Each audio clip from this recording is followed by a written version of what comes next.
Le tribunal appelle l'affaire inscrite sous RCE 01 en cause M. Nyongo, demandeur contre la société Kitoko SARL Défenderesse. Acté qu'à l'appel de la cause.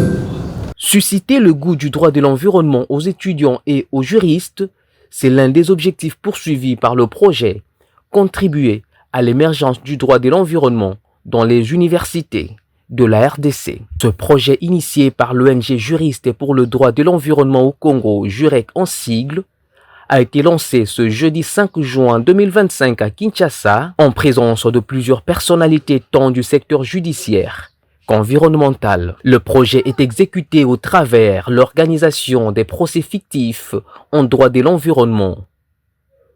Pour la phase de Kinshasa, 10 universités ont été sélectionnées. Que toute personne a droit à un environnement sain et propice à son épanouissement. Mais je ne pourrais pas aller à vous présenter le fait ou à cadrer le fait par rapport à ces dispositions si je ne vous évoque pas aussi ce qu'est la disposition légale de notre ville de Kinshasa. L'article 58, il dit ceci. Un décret délibéré en Conseil des ministres fixe les normes spécifiques de stockage, de recyclage, de traitement et d'élimination des déchets. Qu'est-ce qui aura motivé l'initiative d'un tel projet? Nous sommes partis d'un constat. C'est qu'il y a plusieurs cas de violation des droits de l'environnement qui sont documentés ça et là, mais ces cas n'ont pas encore connu des décisions assez importantes. Et dans l'entretemps, nous sommes aussi partis du constat selon lequel dans le monde des juristes, il y a une nécessité de doter les juristes des connaissances en matière de droit de l'environnement. C'est la raison pour laquelle nous avons lancé ce projet à vocation double.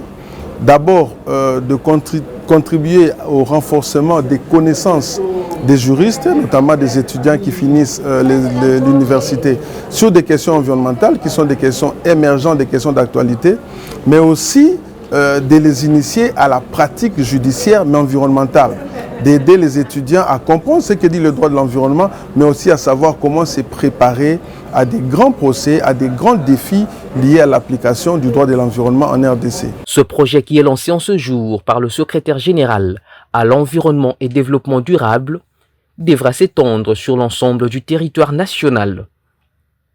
L'approche adoptée par JUREC permettra aux étudiants d'apprendre rapidement. C'est un projet à caractère national qui va s'implémenter dans toutes les provinces de la RDC, spécifiquement dans des universités qui regorgent des facultés de droit.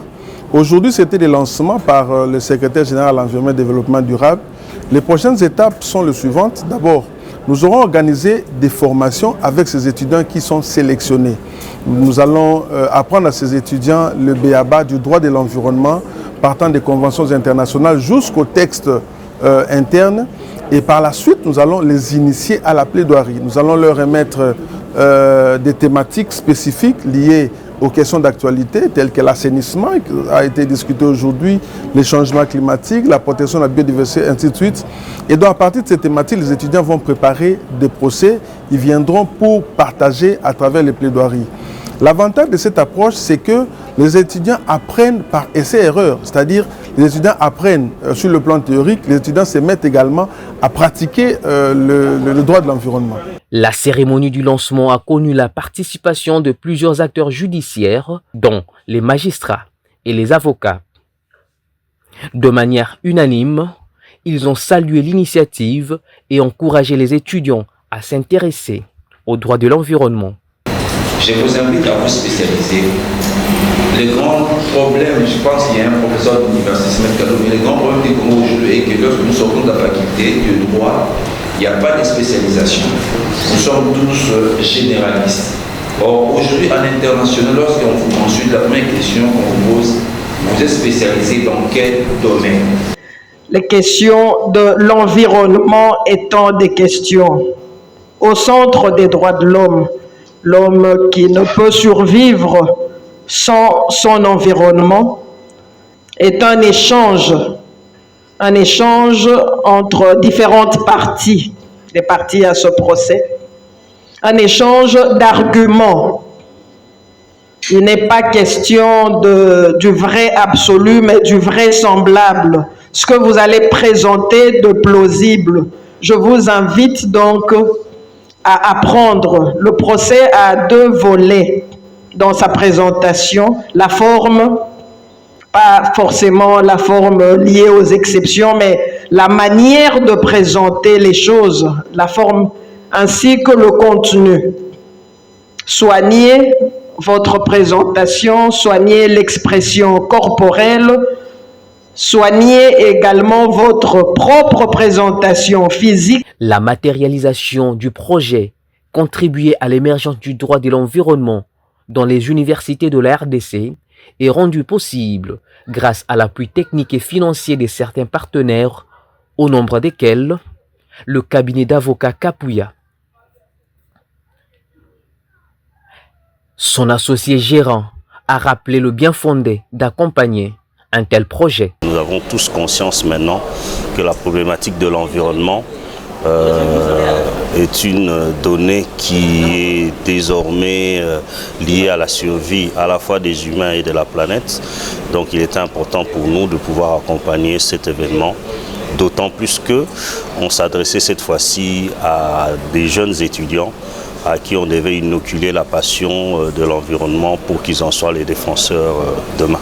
Je les ai exhortés à intégrer la dimension existentielle en tant qu'avocat des causes, dans la défense des causes liées à l'environnement. Puisque comme vous savez, le geste lié à la défense d'une cause environnementale peut être insignifiant, puisque fait à Kinshasa, mais pris collectivement sur l'ensemble du pays et dans le monde, ça peut vraiment booster la problématique de manière à ce que les attentes soient obtenues. Le cabinet DBZ Conseil a aussi joué un rôle crucial pour la réussite de cette cérémonie.